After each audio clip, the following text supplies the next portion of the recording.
Hello everyone, welcome to my channel and welcome back to the new episode review of temptation island. Last episode में हमने देखा था कि हमारे girls और बॉयज विला में दोनों तरफ बोनफायर चल रही थी। वहाँ पे बोनफायर कंडक्ट कराई गई थी क्योंकि वहाँ पे उनके कपल्स की कुछ क्लिप्स दिखानी थी ताकि उन्हें पता चल सके अपने रिलेशनशिप का करंट स्टेटस।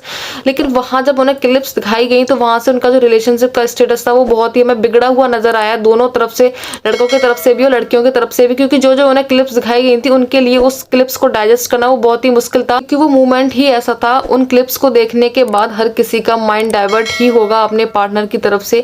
तो कहीं ना कहीं वही कपल्स के साथ भी हो रहा है, कहीं ना कहीं वो रिवेंज के रास्ते पर निकल पड़े हैं। जब वो क्लिप्स देखते हैं तो उनके मन में बहुत ज्यादा गुस्सा आ जाता है अपने पार्टनर के लिए। तो वो कहीं ना कहीं सोचते हैं कि जब सब लोग अपने अपने तरह से चल रहे हैं तो हम क्यों पीछे हट रहे हैं। क्योंकि लड़कियां पूरा खुल चुकी थी लड़कों के हिसाब से, लड़के अभी उतना नहीं खुले थे। वो एक बाउंड्री उन्होंने अपनी सेट कर रखी थी। लेकिन जब वो अपने कपल्स की क्लिप देख लेते हैं तो उन्हें वो देखने के बाद ऐसा लगता है कि वही सिर्फ फन नहीं कर रहे हैं, वहाँ पे गर्ल्स विला में लड़कियां भी पूरा फन कर रही हैं, पूरी प्रोसेस को एंजॉय कर रही हैं।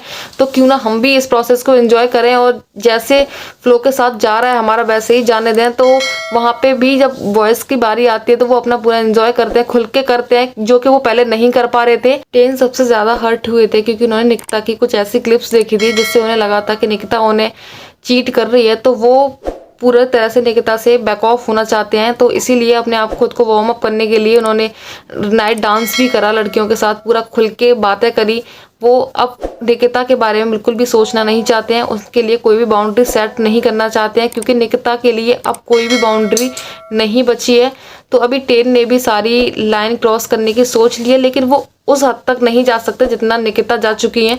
बोन फायर के बाद लोगों को वार्म अप करने की बहुत ज्यादा जरूरत थी। तो करण कुंद्रा गर्ल्स विला में पहुंच चुके हैं। वहां वो एक टास्क के साथ पहुंचे हैं। वहां पे उन्हें लड़कियों को एक ऑप्शन दिया है कि वो दो लड़कों को, यानी कि दो टेम्पटर्स को अपने लिए चूज कर सकती हैं और पूरे दिन उनसे पैम्परिंग करवा सकती हैं। तो सारी लड़कियां दो दो लड़कों को चूज कर लेती हैं। जब चेतना जात को चूज करती हैं तो निकिता को बहुत ज्यादा बुरा लग जाता है और वो उनसे बहुत ज्यादा जेलसी फील करती हैं, क्योंकि वहां पे बोला गया था आप किसी को भी चूज कर सकते हैं।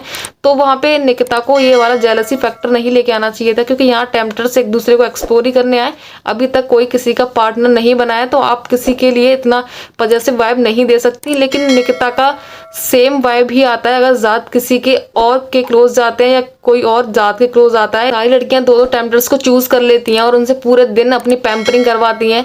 तो लड़के भी अपने एफर्ट्स काफी डालते हुए मैं वहां दिख रहे हैं। लेकिन निकिता से सारे लड़के परेशान हैं, क्योंकि वो पूरा उनसे उनका मिसयूज कर रही होती है। ऐसा लड़कों को लग रहा था जो जो उनको पैम्पर कर रहे थे कि यहाँ पे हमारा यूज नहीं मिसयूज ही किया जा रहा है, क्योंकि निकिता ने सारे काम उनसे करवाए थे जो जो वो नहीं भी करना चाह रहे थे वो फिर भी उनसे करवा रही थी। सेम टास्क बॉयज विला में भी हो रहा होता है। वहां भी लड़कों को दो दो लड़कियां मिलती हैं, पूरे दिन उनको वो पैम्पर करती हैं। तो वहां भी एक टोकन ऑफ एप्रिसिएशन करण सबको दिलवाते हैं। तो जब लड़कों की देने की बारी आती है टोकन ऑफ एप्रिसिएशन, तो वहां पर जो मूवमेंट होता है बहुत ही इमोशनल हो जाता है। टेन वहां बहुत ज्यादा इमोशनल हमें होते हुए दिखे हैं, क्योंकि वो बोल रहे थे वो किसी के साथ भी अभी तक इस विला में इमोशनली नहीं खुल पाए हैं। लेकिन जब उन्होंने निविशा से बात की तो वो उसके साथ बहुत ही इमोशनली कनेक्ट हुए।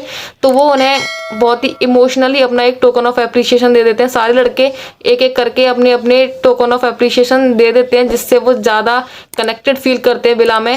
सेम गर्ल्स भी अपना एक टोकन ऑफ एप्रिसिएशन देती हैं, जिससे वो ज्यादा इम्प्रेस हुई उनके पैम्परिंग से।